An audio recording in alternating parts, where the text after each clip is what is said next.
Welcome to Pequignot's Saturday Blitz. Tonight on the show is the Big Ten, SEC, ACC, Big 12 preview. Yes, I know it's a lot, but this is going to wrap up conference previews as well as top 10 games, top 3 head coaches hot seat, and more. So let's get started. Big Ten bottom feeders, teams with 3 or less wins, and unfortunately Maryland is the first casualty here.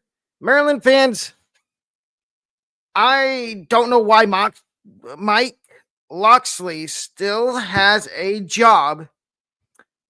I personally, and I want to know what, of course, comments are welcome in the comment section.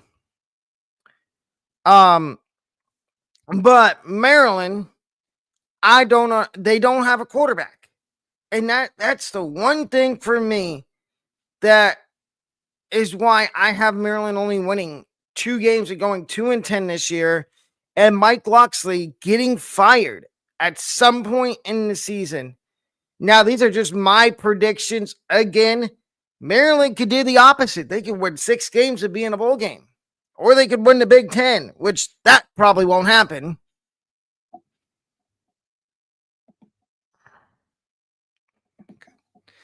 The second team that I think is going to win 3 or less games is Northwestern. I know it says 4-8, but that could still fall under this category of 3 or less wins, because you take a win away from them and they could go 3-9. So I could see them going 3-9 or 4-8. I just don't. Preston Stone doesn't move the needle for me at quarterback for Northwestern. I'm sorry to say that. He does not move the needle. If he did, he would still be at SMU as the starting quarterback, which I will talk about SMU later on in this episode. Now we get to the Big Ten bowl teams, and there's a couple surprise teams in here. The first one, Wisconsin. I have them going 7-5 this year. I think Billy Edwards Jr. is going to be a good quarterback for Wisconsin, and I think Luke Fickell saves his job. There's a lot of people putting Luke Fickell on the hot seat. Now, like I said a minute ago, I could be totally wrong about Wisconsin, and they could win 4 or 5 games, and Fickell is out of a job, looking for a new place of employment as a coach in college football. Next team I have going 7-5 is UCLA. I talked about it on my first episode of the show, which is further back, probably in December or January. I like the Nico Iamaleava transfer. I think getting him out of Tennessee is going to do wonders for him, and having him be in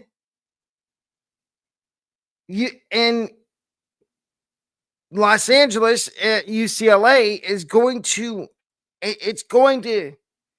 fresh start for him, and I like the move. Next, and this is going to surprise some people, I have Purdue going 6-6, and this might be a little bit of a long spiel, but I like the hire of Barry Odom, and I'm going to use a reference to last year. You look at Indiana, they got rid of Tom Allen, and they brought in Kirk Cignetti. Nobody expected Indiana to be as good as they were last year. I think Purdue could do something similar to that, but a few less wins. I think Purdue goes 6-6. I really like the coaching staff they brought in. Like I said, I like Barry Odom. I also like how many transfers they brought in. They said, you know what? We're going to scrap last year, start fresh. My next team, and I have them going 8-4, is Minnesota. And I'm going to talk about PJ Fleck later in a segment. But if Minnesota can put it all together, I think they have a good chance of winning at least 8 games and making a bowl game. And maybe being one of the sleeper teams in the Big Ten. Next is Iowa. And yeah, they're Iowa. I have them going 8-4 this year. They always Kirk Ferentz their way to 8 wins. And that, as I say on the P&W Sports Report with Bradley, both of us say that Iowa's that bug that you hit and you think, oh, they're gone. No, they're still there. They stick around. They don't go away. And I think that's going to be ever proof this year. You got a better quarterback. The next team I have going 7-5 is Rutgers. Schiano has these guys consistently making bowl games. And I think they make another bowl game this year going 7-5. They don't have to. I'm pretty sure they don't play Ohio State. So pencil that in. That's going to be an extra win, which puts them up 7-5. And I like what Schiano's building in Piscataway, New Jersey. The next team I have going 8. The next team is Michigan State. I think this Jonathan Smith's second year, and I think they go 8-4. They showed improvement in year 1 under Jonathan Smith. I think they take a huge step forward in year number 2 under Jonathan Smith, and they go 8-4, and maybe they make the Big Ten championship game, which in a couple segments you will see my official conference championship game predictions for 2025. Big Ten sleeper teams, 8 or more wins. The first one is Michigan, and I have them going 9-3. Now, Michigan fans, hear me out. I think Bryce Underwood is going to be a really good quarterback, but I think you need to start Mikey Keene at least for the first 2 games of the year until you get past that Oklahoma game. Then you can think, oh, if Mikey Keene hasn't done good, you could go to the freshman. I do think nobody knows a lot about your defense. The rest of the Big Ten doesn't. You've got a lot of young guys on that defensive line and in the secondary, which is going to be growing pains, but I can still see 9 wins, absolutely. Next team is Washington. I think they're going to go 8-4 this year. Call me crazy. We've seen recent history. And year 3 of a Matt Rule-led team, they always do really good. Look at Baylor. Look at Temple. And now he's going into year 3 at Nebraska. And Dylan Raiola is in year number 2. And I like some of the I like what they did in the portal. The guys they brought in. And I think it's going to help them elevate their play this year. And they will win 10 games. Next is USC and I have them going 8-4. One of those 4 losses will be to a team that's coming up in the standings. I like Jaden Maeva, and I feel like the defensive coordinator hire that they made in the offseason was really good for USC. And I am absolutely sure that they can make noise this year in the Big Ten and be one of those surprise Big Ten teams that nobody sees coming. Next is Illinois, and I reluctantly have them going 9-3. As much as I don't trust Brett Bielema, I learned my lesson last year. going against Illinois when I was doing conference previews. Illinois had a really good end of last year, and I could see them being another version of Indiana. And everybody's on the Illinois train. I don't know if I can get on it yet. I need to see them play first. And the Big Ten favorites. 10 or more wins. I have 4 teams on here. Number 1 is Ohio State. Yes, and I know what people are going to say. Oh, you have them going 12-0 because you're a Buckeye fan. No. My explanation is, yes, I understand they lost a ton on offense and a lot on defense. But you still got Caleb Downs, the best defensive player in college football. And you got the best wide receiver in college football still in Jeremiah Smith. And there's only a couple games on their schedule I could maybe see them losing. One being Texas and the other one being possibly at the end of the year Penn State or Michigan. Other than that, I can't see them losing a game. Next is Penn State, and I think Penn State goes 10-2. And Penn State fans, hear me out. Yes, you took Jim Knowles from Ohio State. Great hire.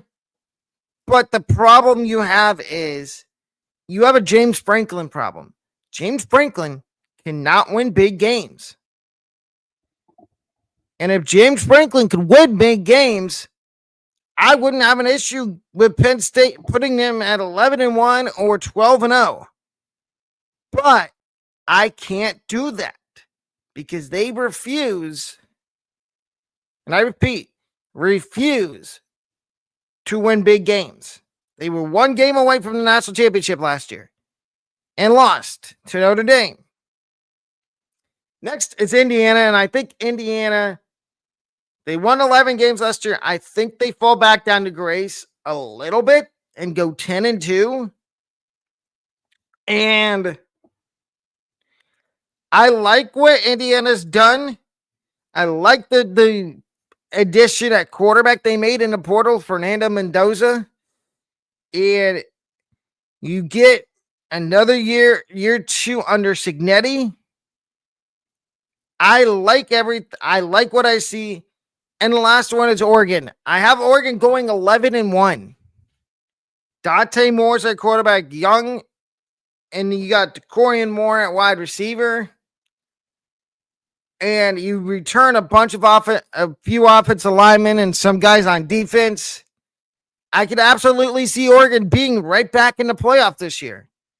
All of these teams, these 4, and maybe Nebraska, could be the teams representing the Big Ten in the playoff. Now we get to my top 10 games of 2025. Starting with honorable mentions.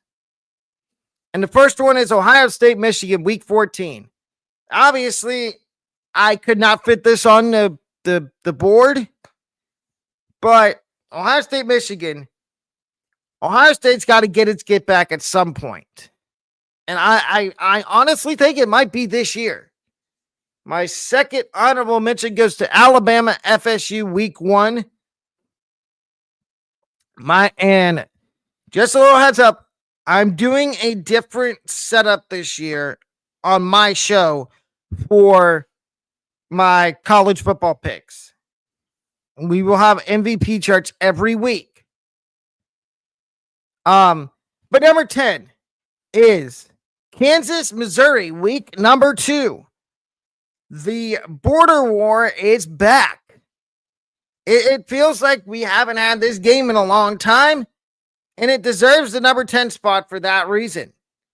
This rivalry used to be played all the time when Missouri was in the Big 12, and Kansas obviously still in the Big 12, with Missouri now being in the SEC. I can absolutely see this being one of the best games of the year. Number 9, Clemson, Georgia Tech, week 3.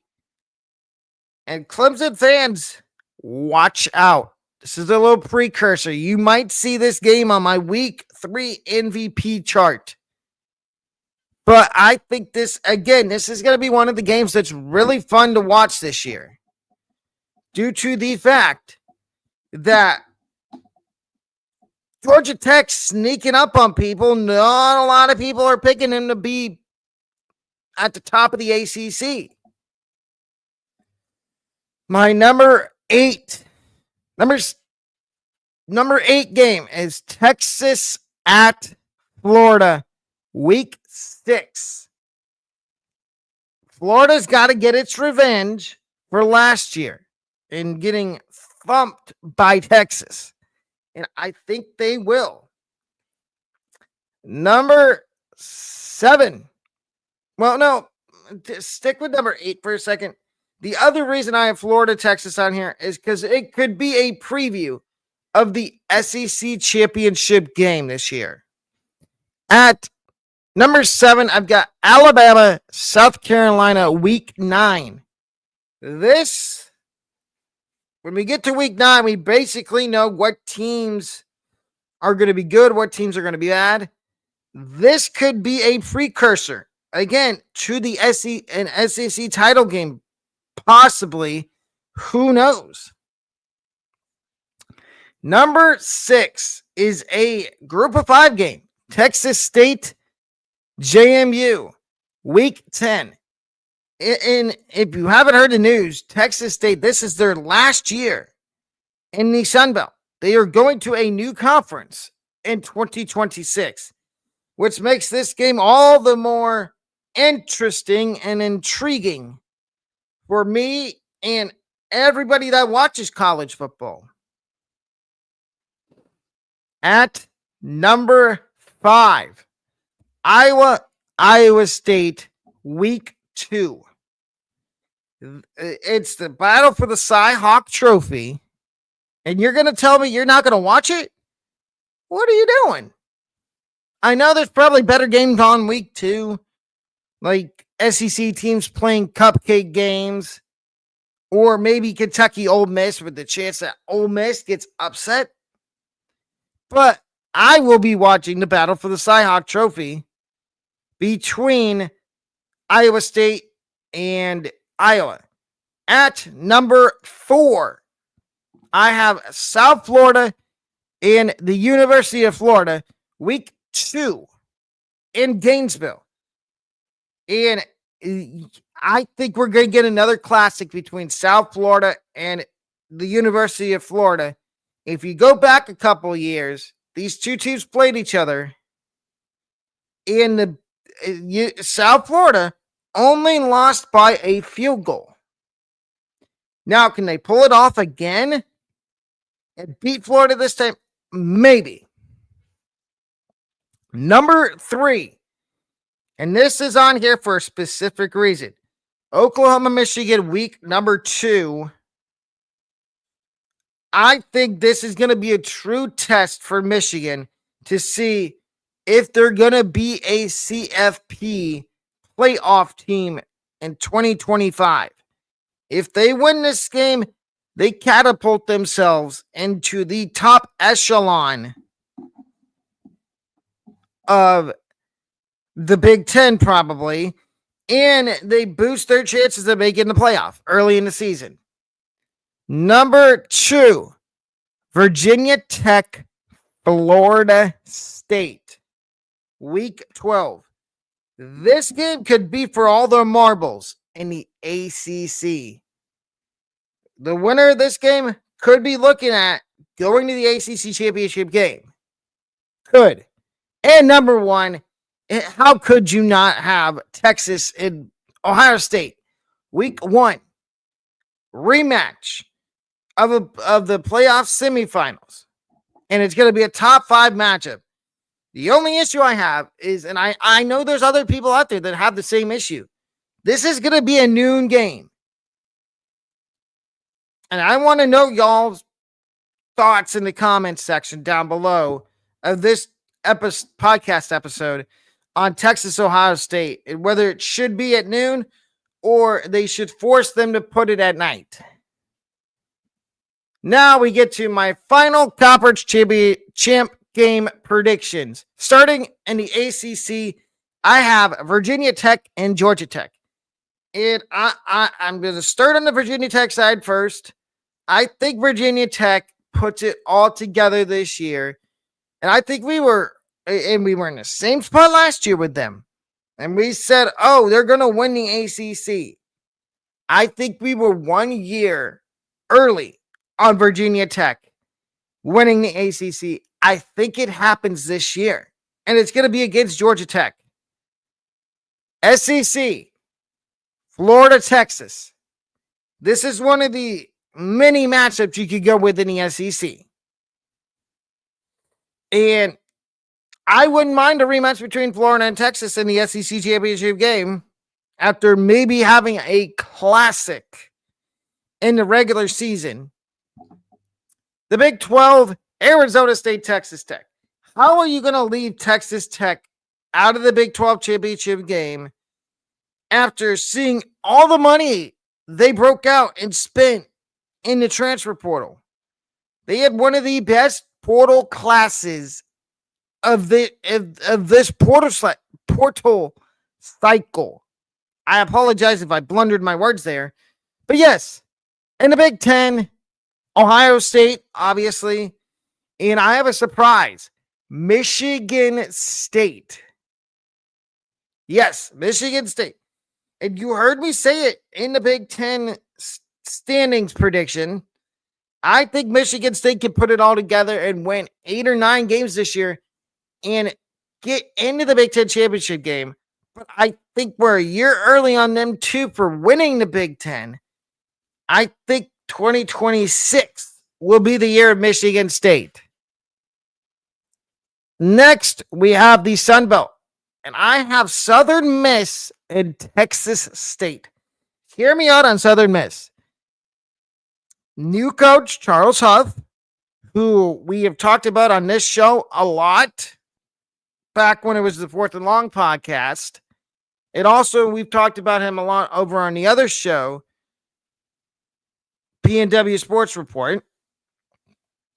I think Southern Miss will be in the Sun Belt Championship game for one reason. Charles Huff. If you look, they're one of the other teams that had a really good cycle in the transfer portal this year. And they brought in a lot of transfers. They said, oh, you know what? Let's scrap the team that went 1-11 last year and had their head coach fired. Next, we get to the Mountain West. And it's going to be a boring championship game. It's going to be Boise State and UNLV. And this is Boise State's last season in the Mountain West. They are going to the Pac-12. The new Pac-12. Which, I don't know how to feel about that. But anyway, yes, you see UNLV there. I think Dan Mullen, he's back coaching. How long is it going to last before he gets in trouble again? Who knows? But I can see UNLV in his first year making the Mountain West Championship game. We go to the American next. Yes, it is the American now. It is no longer the American Athletic Conference. And I've got Army and South Florida making the American Championship game. I think Army gets back to it, and I think South Florida puts it all together this year and makes the American Athletic Conference Championship game. Conference USA. I've got Western Kentucky and Liberty. And this is Western Kentucky's last year in the CUSA. They are going to the MAC next year. And this is going to be one of those conference championship games that could be high scoring. And then the last conference championship game we have is the MAC. It is Toledo and Miami of Ohio. And I can tell you right now, I will go to my you-know-what bed, because I'm not going to say the word, picking Miami of Ohio to win the MAC. I just will. Miami of Ohio has always been my ride or die team in the MAC conference. Now we get to the SEC, the bottom feeders in the SEC, and there's only 2 of them. 3 or less wins, which includes 4. So the first team is Kentucky. Yes, I know everybody wants to say, oh, Kentucky's going to be better this year. They're going to be okay. I don't buy it. I have them going 3-9 because I am I going to learn my lesson this year? Maybe, about betting against Mark Stoops. I'm asking for trouble, I guess you could say. But I've looked at, and let me say this. I look at all these rosters before I do these standings, and I just don't see a lot of competitive places for Kentucky position groups. Next is Arkansas, and I have them going 4-8. And I am going to say this. I think the scapegoat for Sam Pittman is on their coaching staff. It is Bobby Petrino. I think if Sam Pittman gets fired this year, which he should, he survived last year. I think if he gets fired this year, Bobby Petrino's the new head coach. But Arkansas, yes, they do have Taylor Green. And I have a lot of high hopes for Taylor Green. But there's not a lot to like other than Taylor Green on the offense, and the defense was atrocious last year. If the defense could be any better, maybe I could see an extra win in there, 5-7, maybe 6-6, and they sneak into a bowl game. The bowl teams in the SEC, 6 wins or more. First one, Auburn, going 8-4. I like the addition of Jackson Arnold in the transfer portal. And they still got Cam Coleman. They got Eric Singleton from, I think it was FIU. I like the moves they made in the portal. Can they put Hugh Freeze is one of the coaches that is on the hot seat. Big time hot seat. And if they don't do good this year, I am pretty sure Hugh Freeze will be gone. Next is Vanderbilt, and I think they're going to go 8-4 this year. I know there's people out there saying, "Oh no, they're gonna fall back down to reality and go 4-8." I think what we saw last year from Vanderbilt, they're going to build off of it, and they're going to win at least 8 games. Next, I've got Oklahoma, and I got them going 8-4 as well. I like the addition of John Mateer. Yes, I know it still says or. I can also see them going 7-5. But 8-4 is their ceiling. Their floor is 7 wins. Ceiling 8, floor 7. All these teams, well, Mississippi State would be 7-5. But back to Oklahoma. I like the addition of John Mateer in the transfer portal. I like them bringing over his offensive coordinator as well. And now we get to Mississippi State, where their floor is, their ceiling is 7 wins, floor is 5. I can see them going 7-5 this year, making a bowl game. Jeff Lebby, he had a tough first year, a lot of injuries, but I could absolutely see them winning 6-7 games this year. SEC sleeper teams. And there's a bunch here. The first one is South Carolina. And I can see them going 9-3 this year. Lenore Sellers, Nick Harbor, Shane Beamer. Hey, if you don't like Beamer ball, then why do you watch the SEC? That's the only reason I watch the SEC is for Beamer ball. I like what South Carolina did to end last year, and I think that the future, the ceiling for them is high. 9 wins, yes, but I honestly think they could go 10-2, with their ceiling being 8 wins. Next is the Florida Gators at 9, and I have the Gators going 9-3 this year. Now, we need to see how serious the DJ Lagway injury is because that could change a lot. But they have one of the hardest schedules in the SEC again for the second straight year. And Sunbelt Billy still has a job at Gainesville. And I can see the Gators going 9-3, making the SEC championship game. Next is Tennessee, and I can see them, even without Nico, going 9-3. I believe heavily. I'm investing a lot of stock into Joey Aguilar at Tennessee. And I like some of the moves they did make in the transfer portal, whether it be losing a few guys, bringing in a few guys. I think Josh Heupel's going to have this team playing really well.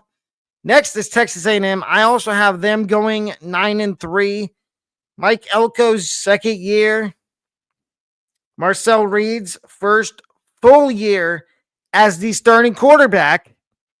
I could absolutely see Texas A&M being a sleeper team in the SEC. And then, of course, here we go. We get to Missouri, 9-3. They have, again, and they're getting away with it for the second year in a row. And I want to know what y'all think, again, down below in the comments. They got the easiest schedule in the SEC. How? 2 years in a row. Last year, we were in the same spot, and we said they would go 9-3. And what happened? They barely made a bowl game. Are they going to lay an egg again and do the same thing? Because if they do, that's going to be an issue. And the last one is LSU. Now, they had a little scare early in fall camp with Garrett Nussmeier going down, but all signs are pointing to him being ready for the Clemson game week 1. I could absolutely see them winning 9 games. And then the SEC favorites winning 10 or more games, 10 or more wins. First one is Texas. I see them losing maybe 1 game. I have them going 11-1. You could put an extra loss next to that, and maybe it be Florida, and them go 10-2, which is still really good for a team that has a new quarterback in Arch Manning, who's in his first year as the starting quarterback. Next is Georgia. And I have Georgia going 11-2. And hear me out, Georgia fans, SEC fans. I think this is the year that the Georgia Bulldogs are the most vulnerable. They could easily still win 11 games. But Gunnar Stockton's the starting quarterback. And they've already had issues off the field with keeping guys out of trouble. So I could easily see them. I'm going to say their ceiling is 11 wins. Their floor is 8. Next is Alabama. And I can see them going 10-2. Only losing 2 games. That wouldn't be the worst thing ever for Alabama. It sounds like Ty Simpson is going to be the starting quarterback in Tuscaloosa. And I actually like that. He waited his turn. Keelan Russell, you will get your opportunity to start at Alabama. Unless you want to jump into portal and go somewhere else. And the last team in the SEC is Ole Miss. And I think they go 11-1. And I like Austin Simmons. The reason I have him with 1 loss is I can't see any of these SEC teams going undefeated. And next we get to the ACC, the last conference in this conference preview. And we start with the bottom feeders. And obviously there's one obvious one, and it is Stanford. I have them going 3-8. Yes, I think they win 3 games somehow. But their rosters are horrifically awful. And I just can't see where they win more than 3 games. There's zero chance that actually happens. ACC bowl teams. I have a whole host of them. First one is Wake Forest. I see them going 6-6. Jake Dicker is going to turn Wake Forest, I'm not going to say into a powerhouse in the ACC, but a consistent high-level bowl team in the ACC with the opportunity maybe that he gets poached and goes to a bigger job. I get absolutely, and I like the portal additions they made in Winston-Salem, North Carolina. Next, at 7-5, I have the rest of these, other than Duke, Pitt, Boston College, North Carolina State. I have them all going 7-5. Start with Pitt. Year 2 as Eli Holstein as your starting quarterback. I like it, but are you going to get more consistency with your offense? If you can get more consistency on offense, I can absolutely see where Pitt could be an 8-win team in the upper echelon of the ACC. Excuse me for almost saying AAC. Whoops. Next is Boston College. I can see them going 7-5. Castellanos is not their quarterback anymore. He's at Florida State. But I like what Bill O'Brien's building down there in Chestnut Hill, Massachusetts. And that's that. North Carolina. I have them going 7-5. Billy B, Coach Belichick, back into coaching ranks. And I never thought I would be saying that. I never thought those words would come out of my mouth. Bill Belichick coaching college football. Absolutely crazy. That's just the world we live in now with the NIL. But I can see North Carolina going 7-5. The only issue I have with UNC is their quarterback position. They have a lot of guys, and only one of them is going to start. And it might be Jacoby Criswell. It might be Max Johnson, which I wouldn't be surprised if it's Max Johnson. NC State's next. CJ Bailey. And first of all, before I get into talking about them briefly, I have them also going 7-5.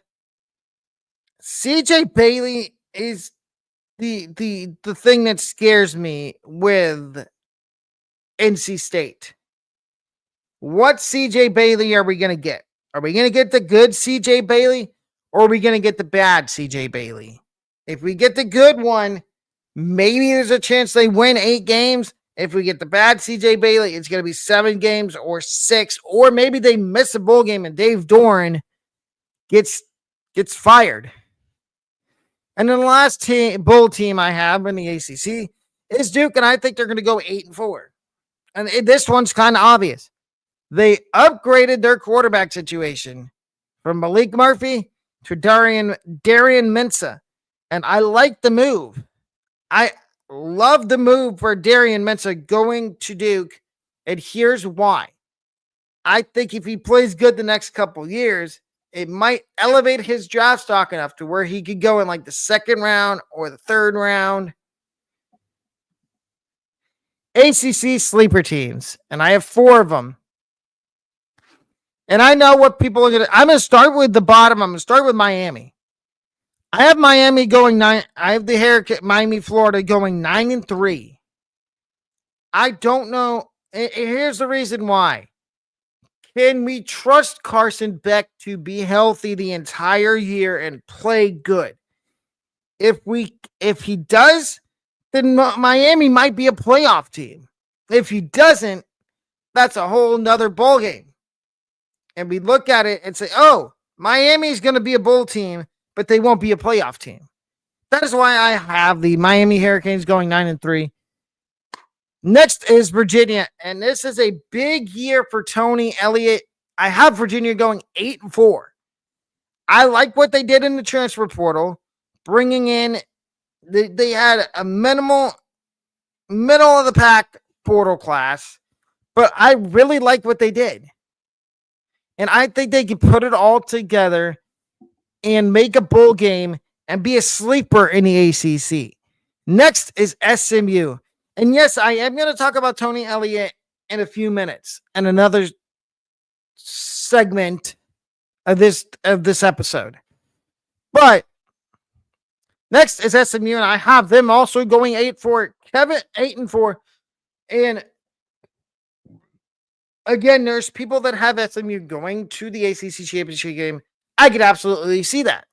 But as you saw earlier, I have two completely different teams in the ACC championship game. SMU, though, they made the playoff last year. They looked the part. Other than, they got thumped by Penn State. But that's Penn State. That's neither here nor there. I still think SMU is going to be good. And the last one is Syracuse. I have Syracuse going 8-4. Fran Brown, year 2. We saw what he did in year 1. Can he build on that and elevate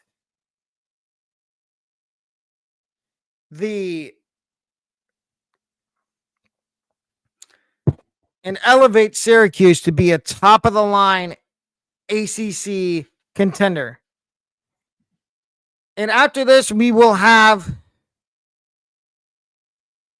the preseason top 25 that I put out. Georgia Tech. These are teams with 10 or more wins. And there's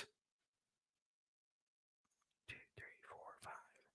I have 5. 2, 3, 4. Yeah, 5. We start at the bottom actually with Clemson. I have Clemson going 10-2. And I think Clemson, what Cade Klubnik are we going to get? Are we going to get the Cade Klubnik we got toward the end of last year? Or are we going to get the Cade Klubnik that we got during the season last year that was up and down? And the scary thing is, all of a sudden, Dabo's decided, I'm going to dip my hand in the transfer portal. Yes, you heard that right. Dabo dipped his hand in the portal and brung in a transfer. That's a scary thought. If you can see my facial expression has changed by saying that. My hand is sitting. Like, I didn't ever think the day would come where Dabo would decide to use the transfer portal. Next, I've got Cal, and I think they're going to go 10-2. I think they finally put it all together, and they're in the top 5 of the ACC. Devin Brown, transfer quarterback. Yes, they got ravaged in the running back room in the portal. But I still believe in this coaching staff, and it's a make or break year for Justin Wilcox. Next is Louisville. I also have Louisville going 10-2. Jeff Brom has turned this program around. Leave it at that. Next is Virginia Tech, and I have Virginia Tech going 11-2. Their 2 losses one being to Georgia Tech, and one being to probably South Carolina in the first week of the season. And then, ladies and gentlemen, Georgia Tech. I have Georgia Tech going 11-2 this year, with one of their losses probably being the Colorado week 1. And I know how many people don't want to say that. Ugh. It is just, ugh. That's yuck. It's not something I want to hear. But yeah, that wraps up the ACC. Before we get to the last segment, I will share my screen and Windows.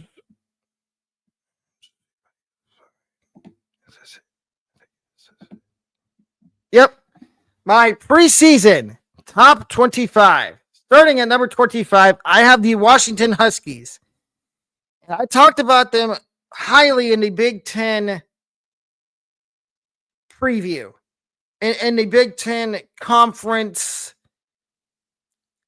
in the Big Ten standings part of the show, I really like Damon Williams. Jonah Coleman's back. Jed Fish is going into year 2. I think there's a lot to like and Seattle, Washington in 2025 for the Huskies. At number 24 is a team in the American Athletic Conference, the South Florida Bulls. And they return a lot of production from last year, including Byron Brown, who everybody was afraid would transfer after not playing at the end of last year. But no, he's back. He's ready to play. At number 23 is Auburn. And if you want to hear my full spiel on Auburn, any of these teams, go back to the Big Ten or the SEC or the ACC. The only team I left out is Florida State, and I think Florida State goes 10-2 as well. Just Thomas Castellanos. But, and speaking of Florida State, they're at number 22. Florida State, it's all about, can Thomas Castellanos lead this team to a good season? If he can, then I'm all here for it. If he can't, then yikes. Mike Norvell might be gone. Number 21, Arizona State. The Sun Devils. The reigning Big 12 champs. And yes, I understand they lost Cam Scotabo, but most of their returning production is back from last year. That is why they're this high. Number 20 is Michigan. And the main reason they're at number 20 is Bryce Underwood. If he's going to be their presumed starter, like I said, Michigan fans, I like the fit of Bryce Underwood with Michigan as compared to LSU, where he would have had to sit a year for Garrett Nussmeier, behind Garrett Nussmeier. Number 19 is Kansas State. Avery Johnson is the real deal, ladies and gentlemen. Avery Johnson. Number 18, Duke. The Duke Blue Devils. Darian Mensah. And I'm going to admit something right now. I was wrong on Manny Diaz being a college football head coach. Look what he did in year one and at Duke. I was wrong. Number 17, SMU, another ACC team. I just said SMU is going to be one of the top teams in the ACC. I don't see a reason why they shouldn't be ranked. 16, Boise State. They did lose Ashton Genty, but they bring back a lot, including Maddox Matson. Number 15, and I know I might get some flack for this, Missouri. I like Bo Pabula going to Missouri to replace Brady Cook. And I think Missouri honestly can win, like I said earlier, 9 games. At number 14 is Texas Tech, the team that spent the most money in the lovely transfer portal, or as I call it, college free agency. And I think this is the year they put it all together and they win the Big 12. At number 13, Ole Miss. Yes, it's Lane Kiffin. Never doubt Lane Kiffin. And Austin Simmons is their new quarterback. I trust Lane Kiffin. Number 12, and hear me out, Penn State fans. Until you win a big game, I can't put you anywhere near the top 10. And these rankings might look the same going into week 1 with a couple of standings, with a couple of flips in the standings. In the rankings, I mean. At number 11, I've got Alabama. Now that we know it's probably going to be Ty Simpson at quarterback, I think this is the perfect spot for the Tide. And it's Kalen DeBoer's second year. He is not getting fired. Number 10, I've got Georgia. And for me, Putting Georgia at 10 is a lock because there's a lot of unknown right now with them. How's Gunnar Stockton going to be in his first full year as a starter? How's that defense going to look? Is it going to look the way it's looked the last 3 years? Are their wide receivers going to be any good? At number 9 is South Carolina. And South Carolina, I talked about them in the SEC portion of the show. I think South Carolina is going to be this year's Indiana, but SEC version, where nobody's talking about them and they make the playoff. At number 8, I've got Clemson. And I briefly talked about it a minute ago. What Cade Klubnik are we going to get this year? Are we going to get the one that was okay in the playoffs and decent through the regular season? Or are we going to get another version of Cade Klubnik that we have not seen? Number 7 is Oregon.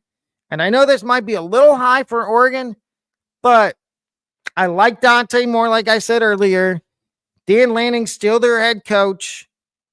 And I don't see any reason not to have them in the top 7. Number 6 is Florida. And yes, I'm on the hype train for the Gators. At number 6, DJ Lagway, Billy Napier. I think the Gators are in for a big season. Number 5, LSU. This is kind of explanatory. Garrett Nussmeier. Number 4, Texas A&M. Year 2 under Mike Elko, Marcel Reed. Do I need to reiterate again? First full year starting quarterback. Le'Veon Moss back. Got upgraded at the receiver position in the portal. And that's simple. Number 3 is a team that was the runner-up in the national championship game. Notre Dame, the Fighting Irish. The quarterback, they have not decided their quarterback yet. It's down to Kenny Minchie and CJ Carr, freshman. Whoever wins the QB job, Notre Dame's got receivers and they've got good tight ends. Number 2, and I almost wanted to flip-flop 1 and 2, but I didn't. Number 2 is Texas. And yes, I know they got Micah Taft. They got Micah Taft. They got one of the best secondaries in college football. They got Arch Manning at quarterback. They got Sark, the QB wizard, as head coach.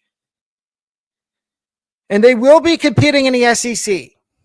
At number 1 is Ohio State. Like I said earlier, best offense and best defensive player in college football. Ryan Day finally won a national championship. He got over the hump. Now all he needs to do this year is beat Michigan. And then we'll be set in stone.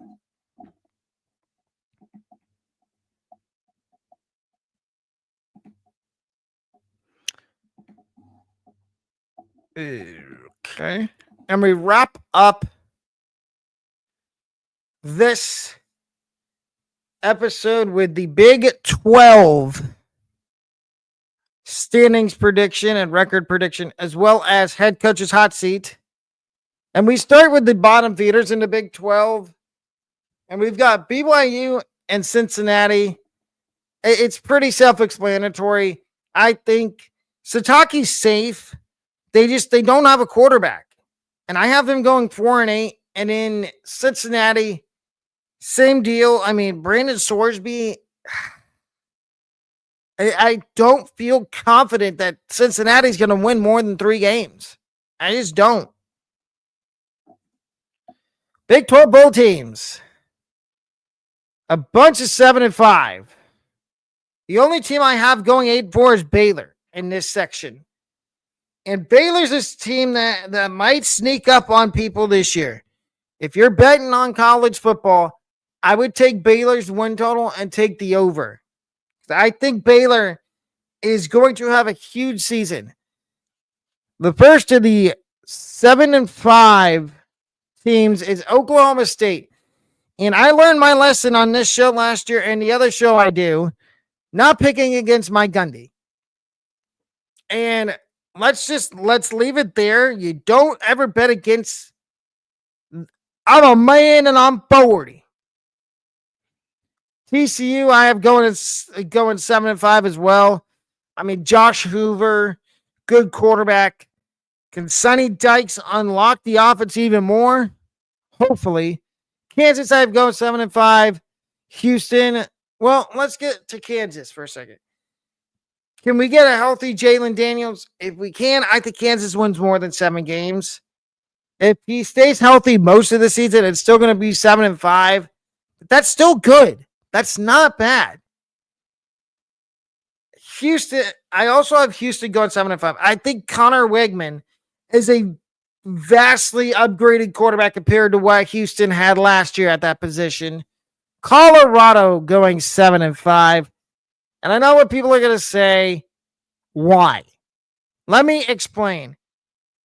Caden Salter's not that bad of a quarterback. He just got ran out of Liberty because they had somebody that they really wanted to play. And Caden Salter landed in the right spot. Now, is he going to be the starter the whole year? Or is at some point, is Julian Lewis, Juju Lewis, going to take over? I believe so. I also have Utah going 7-5. Kyle Whittingham is still the coach there, but they have one of the best wild card quarterbacks in the Big 12, and Dylan Dampier. Dampier was at New Mexico last year and had a really good season, and now he transfers up to the Big 12. I like the move, and I think it's going to lead Utah back to a bowl game. And the last 7-5 team I have is Arizona. And we know what Brett Brennan could do with. We saw what Brett Brennan did at San Jose State. Doing more with less. I think he could do the same thing in year number 2 at Arizona. And it's make or break time for him as well. Now we get to, I only have 3 teams that are sleeper teams in the Big 12. First was Iowa State. I have them going 8-4.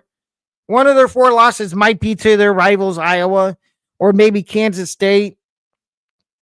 But I am enamored to see what people think of my standings after the show is over.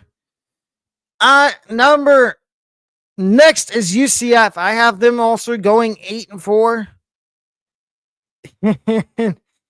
Yeah, it's Scott Frost, but I believe Scott Frost can fix UCF. And the last one that's a sleeper team is West Virginia.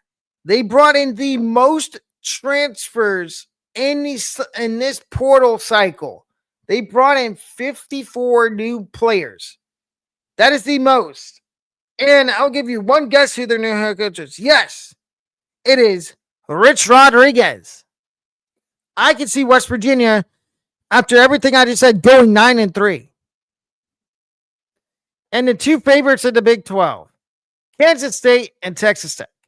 I have Kansas State going 10-2, with 2 losses on the year. And that's simple. Avery Johnson. And then the last team is Texas Tech. 11-1. Only 1 loss. And it might be to Arizona State. It might be to Kansas State. But I can see the Red Raiders having a really good season. And we wrap up with the head coach's hot seat. And we start in Minnesota with PJ Fleck. For the time being, his seat is warm. But if Minnesota starts 0-3, 0-4, maybe 0-5, which I don't think is going to happen, that seat will rise immensely to the point where it might be on fire, which we'll get to in a second. Next one is Tony Elliott at Virginia. His seat is very hot. And I say very with a capital V. because he survived last year. If he has another bad season at Virginia, I honestly think he's going to get fired and they'll go in a different direction with a new head coach. Next is Trent Dilfer at UAB. And you've heard me talk about it on the PNW Sports Report, how I don't believe that Trent Dilfer, and neither does my co-host Bradley on that show, neither of us believe that Trent Dilfer is acceptable to be a head coach in college football. You don't yell at your kids, for one, and two, they need to get a new face in there. They need to get somebody new in the building in Birmingham, Alabama. And the last one is Scott Satterfield at Cincinnati. He is on the hot seat as well, and his seat is on fire.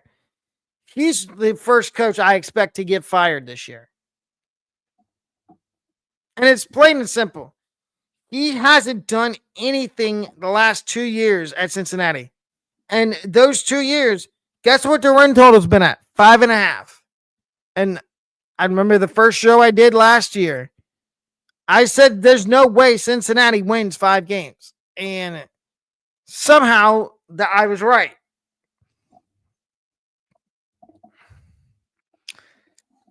Ladies and gentlemen, I also want to shout out. I want to say, in this, stick around. But thank you to everyone that has subscribed to the channel. And I know we've gone through a lot of name changes, but this latest name change for the channel is going to stay. It'll be permanently, we will permanently be calling this YouTube channel Game Time Sports, with all the sports podcasts we do and my new life advice podcast that's debuting next month in September. Thank you to everyone that's subscribed to the channel. And if you haven't subscribed, I surely hope you would after this so you don't miss any more videos. Turn on notifications and comment down below your favorite college football team or any questions you may have for me.